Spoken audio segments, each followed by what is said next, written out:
In just 1 month, the United States lost over 500,000 international tourists. And what's more alarming is, hardly anyone is talking about it. Not because they're angry, but because they're quietly turning away. From Ireland to South Korea, from Switzerland to Colombia, more and more countries are retreating from America's tourism map. Why? And what's really happening behind the customs gates?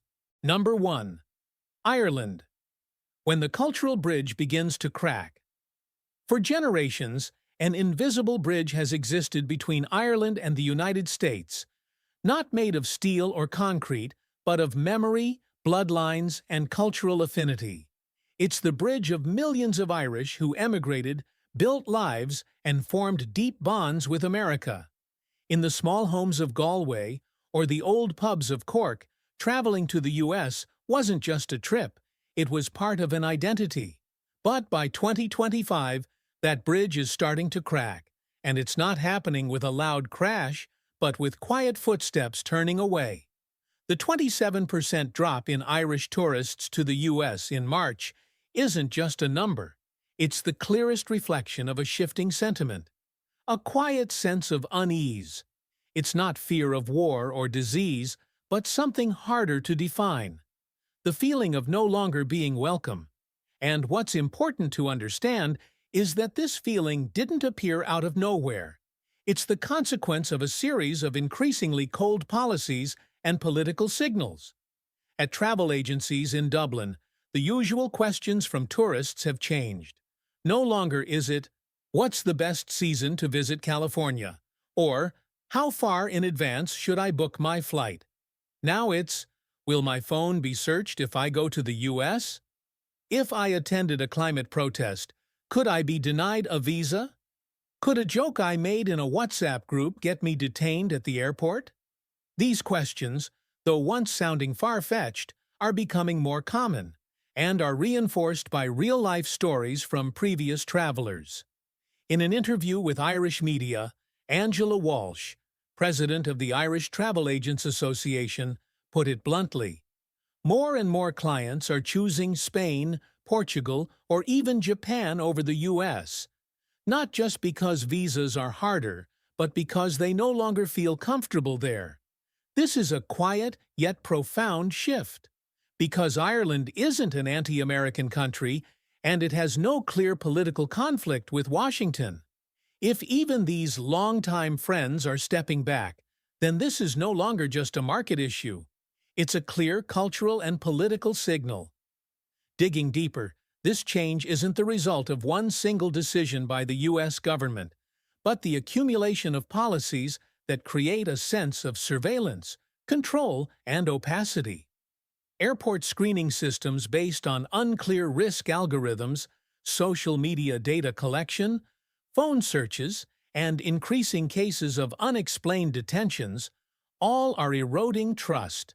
In a society like Ireland, where personal respect, privacy, and political freedom are core values, the idea of being scrutinized for an old Facebook status isn't something that can be easily tolerated.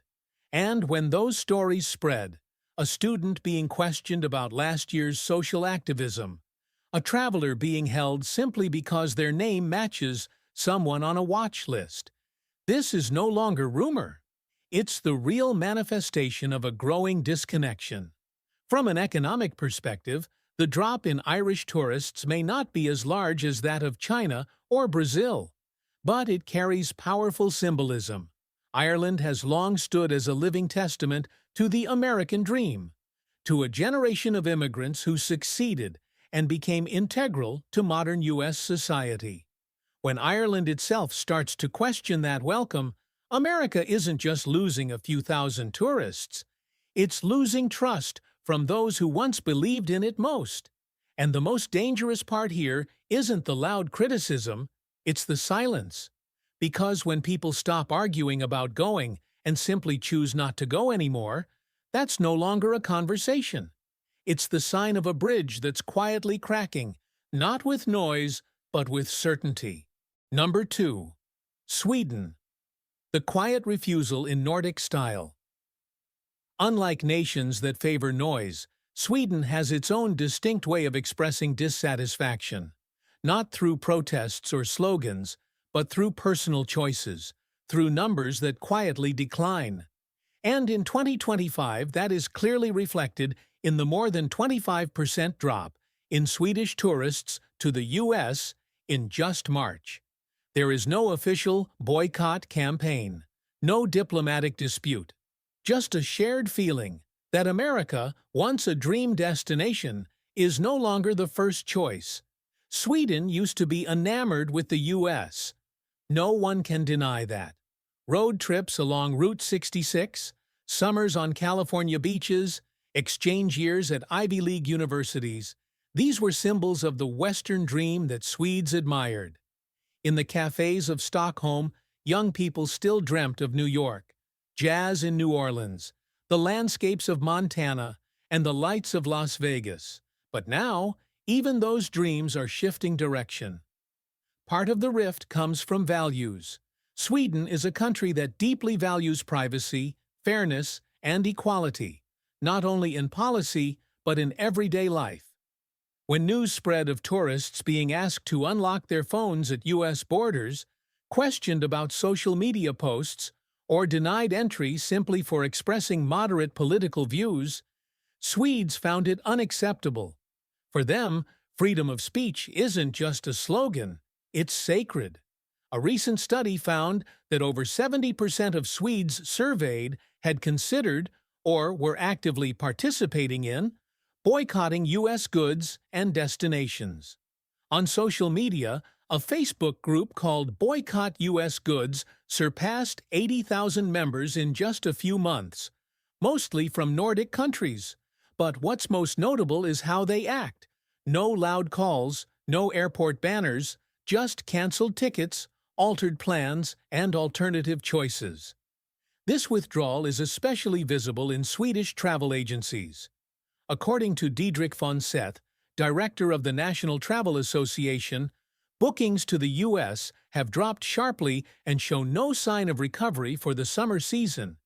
He believes the reason isn't cost or weather, but simply atmosphere, something that can't be quantified but decisively shapes travelers' emotions.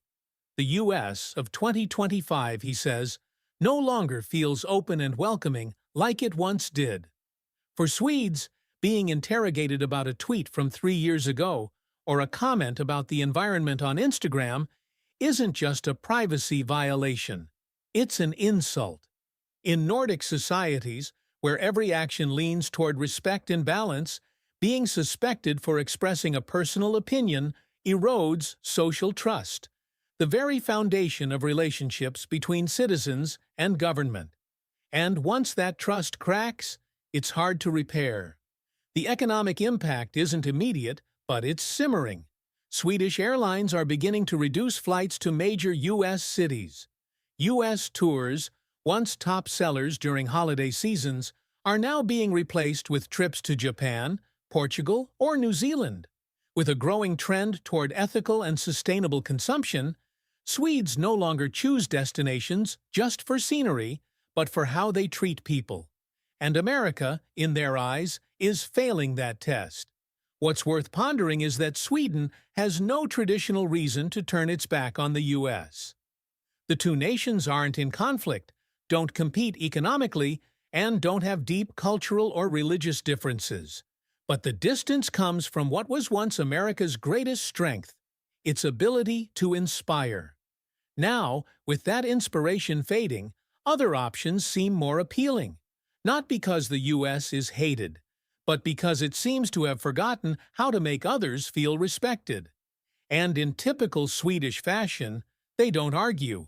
They simply pack their bags, change their tickets, and walk in another direction. But it's precisely that quietness that should make people pause.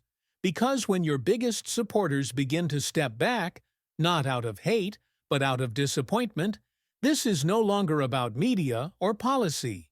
It's a warning bell about values. And is America listening? Number 3. South Korea. When a long-standing friendship becomes stifling. For South Koreans, The United States has never been just a faraway tourist destination. For decades, it has been a place of connection, a place where loved ones study and work, a place for luxury shopping, cultural exploration, and sometimes simply to breathe the air once called the American dream. But by 2025, flights from Seoul to Los Angeles, New York, or Honolulu are becoming less crowded.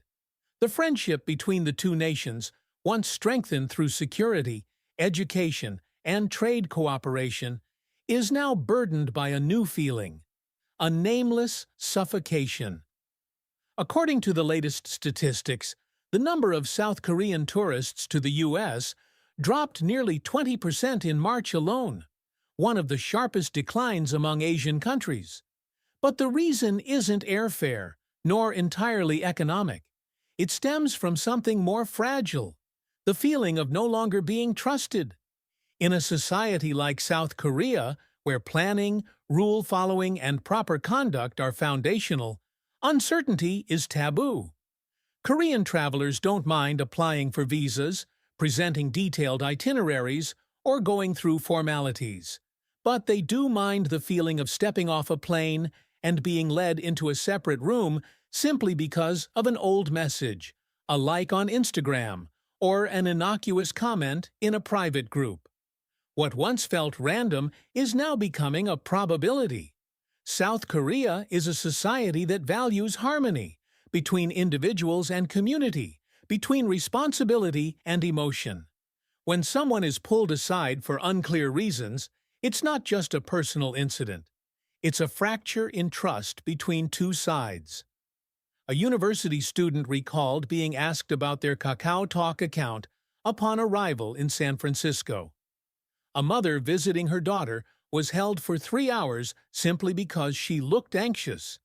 These fragments of experience are gradually being pieced together by the Korean community into a larger picture. America is no longer predictable and no longer pleasant. What's notable is that Koreans don't react with confrontation. There's no wave of fierce protest or fiery headlines. Instead, there's a shift in consumer behavior. Travel agencies report a sharp drop in U.S. tour bookings, while trips to Japan, Australia, and European countries are surging.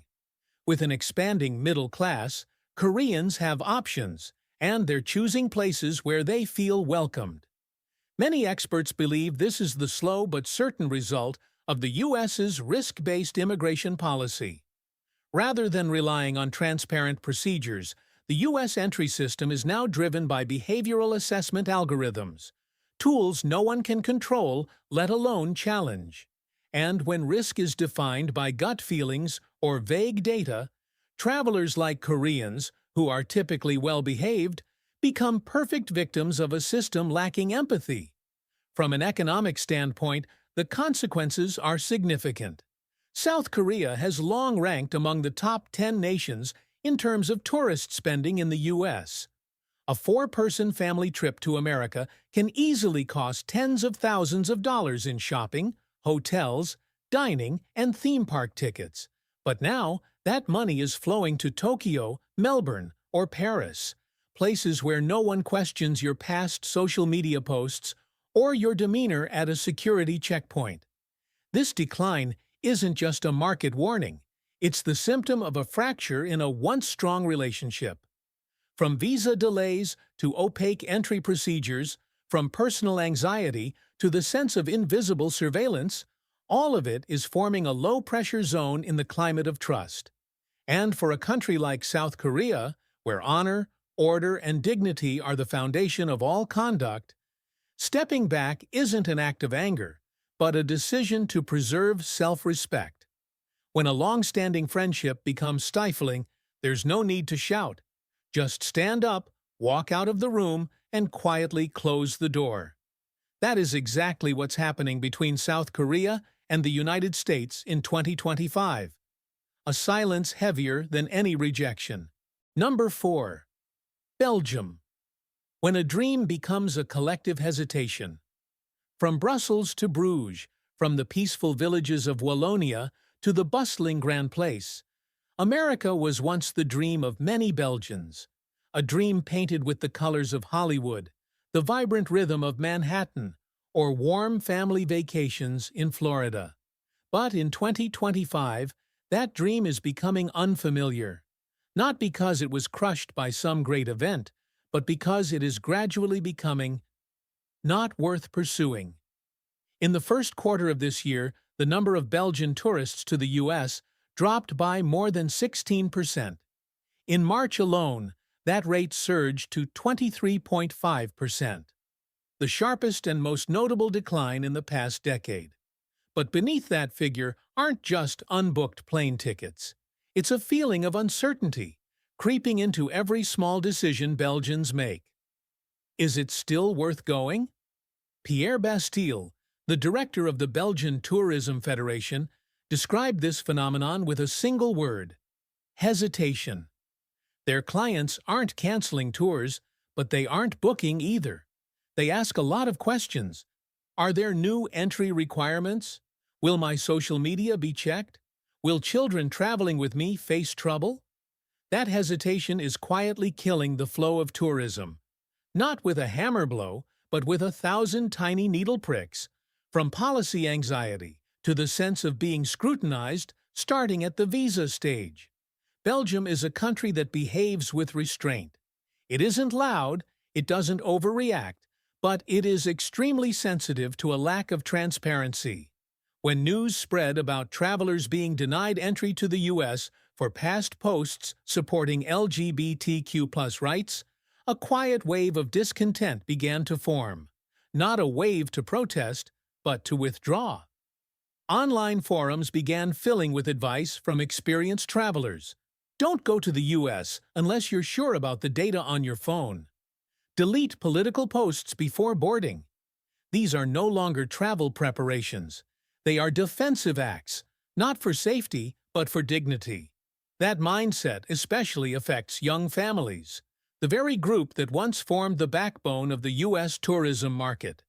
For them, a vacation is meant to be enjoyed, to share precious time with their children. But when that joy can be shattered at the airport for unclear reasons, redirecting toward Canada, Japan, or destinations within the EU becomes a far easier choice. At the government level, the silence is beginning to crack as well. Belgium's Ministry of Foreign Affairs has recently signaled it may update its travel advisory for the U.S., particularly regarding phone searches and discriminatory treatment toward LGBTQ+ travelers. Though not yet official, the fact that a country with a long-standing and conflict-free relationship with the U.S. is reconsidering the social safety of its partner is a clear sign that trust is under pressure. From a cultural standpoint, Belgians have long held deep affection for the American model: open, diverse, free. But when those values are questioned right at the border, right on the luggage of someone arriving with goodwill, that affection no longer serves as a shield. It becomes a question: is America still the America we once knew? The drop in Belgian tourists isn't a crashing wave hitting the shore. It's a receding tide, quiet, slow, but pulling away values once thought to be eternal. Belgians aren't saying, "We'll never go again." They're simply saying, "Maybe not right now." But if that right now stretches too long, it may one day become never. And that would be a failure not caused from the outside, but from within the very image that America is projecting to the world. And the frightening thing is, Belgians, like many other nations, don't need a big reason to stop believing. They just need enough small ones, enough to make them choose a different path. In 2025, that path no longer leads across the Western Atlantic. Number 5. Switzerland. When the most precise travelers become the quiet ones who walk away. If there is one country that has always given the global tourism industry confidence in loyalty, consistency, and strong spending power, it is Switzerland. The Swiss don't travel loudly or impulsively. They travel with plans, spreadsheets, and meticulous preparation. A trip to the U.S. is never spontaneous. It is a small family project, planning the itinerary months in advance, booking the hotel in the right location, selecting the most efficient transportation. But by 2025, those travel projects are being quietly canceled, one after another, silently but collectively. Statistics show that the number of Swiss tourists to the U.S. dropped by over 25% in the first quarter of the year, with a sharp 34% drop in March alone.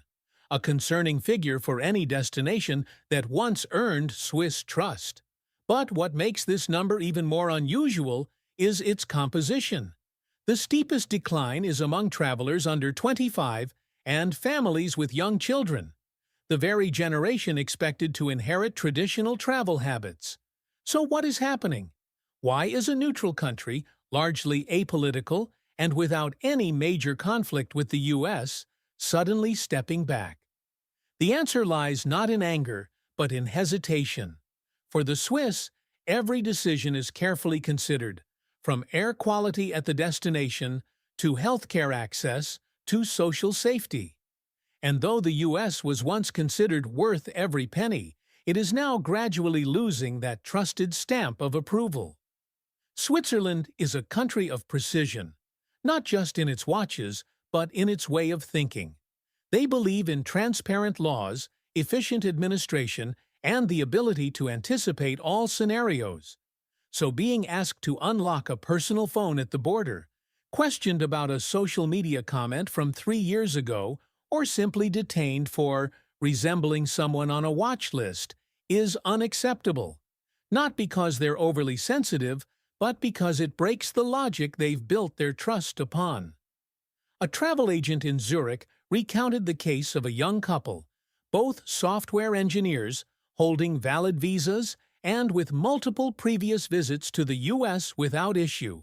But on their most recent trip, they were detained at Houston Airport for unclear reasons, interrogated about the Telegram app, and left the U.S. feeling judged without the right to explain.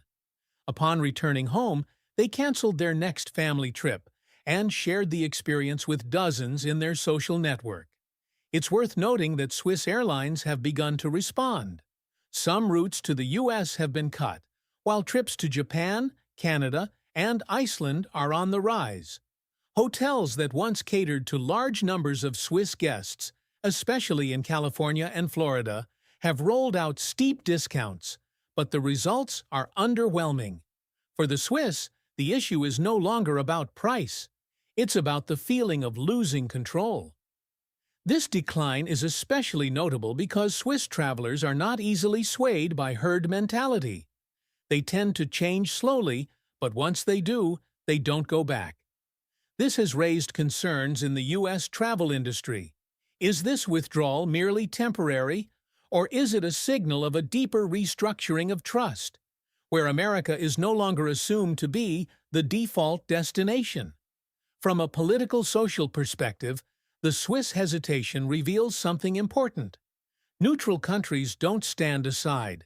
They observe and choose very carefully. And if a country known for its non-extreme stance like Switzerland also feels that America has become too risky to visit, then this is no longer an isolated issue. It's a reflection of a broader environment that has lost its reliability. The Swiss don't make a fuss. They don't write petitions or rally in front of embassies. But they have numbers, cold statistics that speak volumes. And those numbers, if listened to, are telling a very clear story. When even the most careful, calm, and neutral people begin to walk away, what's being lost is no longer just revenue. It's reputation, image, and above all, trust. Number 6. Colombia. When trust breaks not with a bang, but with silence, there are countries that love the United States in a direct, familiar way, like a close relative. Colombia used to be one of them. The packed flights from Bogota to Miami, New York, or Houston didn't just carry luggage and passports. They carried affection, expectations, and the excitement of millions. For many Colombian families, the U.S. wasn't just a destination. It was where loved ones lived, where dreams could be realized, where children studied, and where family reunions happened. But in 2025, those tickets are being folded away, not because of rising prices, but because of an unfamiliar hesitation. Are we still welcome? Statistics from March show that the number of Colombian visitors to the U.S. dropped by 32.6%, the sharpest decline among the top 20 international tourism markets. But if we only look at that number, we'll miss something more important: the silence. There were no protests, no loud calls for boycotts, just canceled bookings, group chats sharing stories of being held at the border, and countless conversations revolving around the same theme. Maybe we should choose Mexico or Spain instead. Colombia is a young, dynamic country with a rapidly growing middle class. Its people tend to be high-spending consumers, especially in travel. And the U.S. used to be their top choice, not just because of proximity, but due to close social ties. Millions of Colombians live, work, and study in the U.S., sending money back home every year. During holidays, thousands set off to visit family, explore, shop, and maintain a cross-border bond. But now, that bond is becoming fragile. Travel agencies in Bogotá are witnessing what they describe as a gentle but complete collapse. Many clients, even with valid visas, are choosing not to go. They can't explain exactly why, they just say they feel under suspicion, unsafe, likely to face problems for no clear reason. And that feeling is overshadowing the excitement they once had. A businesswoman named Mariana shared her experience.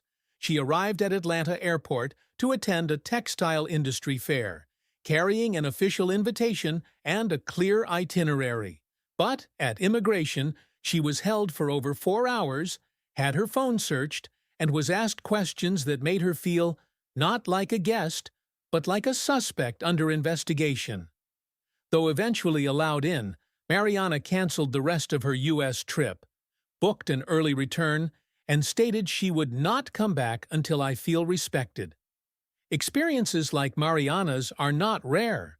Many who have visited the U.S. dozens of times, once loyal travelers, are now starting to avoid it. They aren't angry, just disillusioned. What makes Colombia's withdrawal particularly serious is the speed and scale. Airlines are reporting near-empty Bogotá-Miami flights even during peak travel seasons. Shopping centers in Florida, once packed with Colombian visitors, are now shifting marketing efforts toward travelers from Central America and Asia. But what can't be replaced is the sense of familiarity. Colombians used to see America as a backyard. Now, they are locking the gate. From a geopolitical perspective, this isn't just a tourism loss. Colombia is a key U.S. ally in South America, a partner in security, trade, and healthcare. For such a country to quietly turn away, not through declarations, but through behavior, is a sign of rupture that should not be ignored. No one is slamming the table, but everyone is leaving their seat. In a world where the feeling of being welcomed is just as important as visa policy, the U.S. is losing ground. Not because it lacks security measures, but because the way those measures are applied makes visitors feel they are no longer friends, but suspects. Colombia isn't turning away out of offense. They're leaving because they're no longer sure they belong. And if a relationship built on affection is broken by coldness, then no apology will be enough to restore trust, when that trust has already disappeared in silence. Number 7. New Zealand. When even the calmest begin to step back. If there is a country that represents moderation, fairness, and calm in travel choices, it is New Zealand. For the Kiwi people, a trip is not an escape from the present, but a journey to understand, to explore, to connect. And for decades, the United States has been the ideal destination, not just for its size, scenery, or fame, but for the sense of friendliness, freedom, and openness they once felt every time they set foot there. But in 2025, something rare is happening. Even those who react the least are starting to quietly turn away. March statistics show that the number of visitors from New Zealand to the U.S. dropped by 15.7%.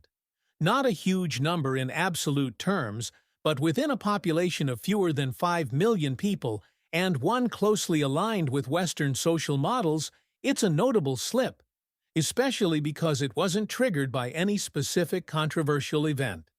It didn't stem from a ban, a diplomatic conflict, or a boycott campaign. It's simply a hesitation spreading like fog. One story that stirred soft shock in New Zealand recently was the case of Ella, a 28-year-old woman with a valid visa traveling to the U.S. to visit her boyfriend in Florida. But at San Francisco Airport, she was interrogated for hours, handcuffed, and deported without a clear explanation. The image of Ella returning in silence, eyes not angry but quietly sad, sparked a reaction in local media. Not because it was a scandal, but because of the feeling, if it could happen to someone like her, it could happen to anyone. Not long after, New Zealand's Ministry of Foreign Affairs and Trade announced it was reviewing its safety advisory for citizens traveling to the U.S. They emphasized concerns around privacy, LGBTQ+ rights, and the lack of clarity in border control procedures. For a country that consistently ranks at the top for transparency and equality, this was a serious warning. Delivered, however, in the typical New Zealand way. No shouting, no threats, just a shift in perspective. Travel agencies in Auckland and Wellington reflect a clear trend. People are now pivoting strongly toward Japan, Australia, or European countries. Not because America lacks beauty, but because the human experience there is becoming too unpredictable. Especially for younger generations who deeply value personal freedom and expression. Being judged for a single post or a private conversation becomes a significant psychological barrier. New Zealanders dislike places that make them prove they're innocent. They believe in default kindness, in the principle of innocent until proven guilty, in the right to be respected, even as tourists. And when those principles are replaced with suspicion, with algorithmic control, with cold interrogating stares, their light backpacks will find another path. Moreover, New Zealanders are not accustomed to a kind of travel that risks humiliation. For them, a vacation is not worth it if there's even a small chance of being treated as a security threat for some abstract reason. In Kiwi culture, dignity and respect are top priorities, and when those things are no longer guaranteed, the answer is very simple. Don't go. What makes New Zealand's retreat important isn't scale, it's symbolism. Because when even the most optimistic, calmest, most neutral people, those who once placed full trust in America's image, begin to walk away, the issue is no longer about visas, policy, or media. It's a matter of values. No one in New Zealand is shouting America has changed. They simply watch, feel, and then decide through action. And that behavior, like a moral compass, is pointing something very clear to the rest of the world. If even the kindest people are stepping back, then maybe it's time someone asked, are we still worthy of them coming at all?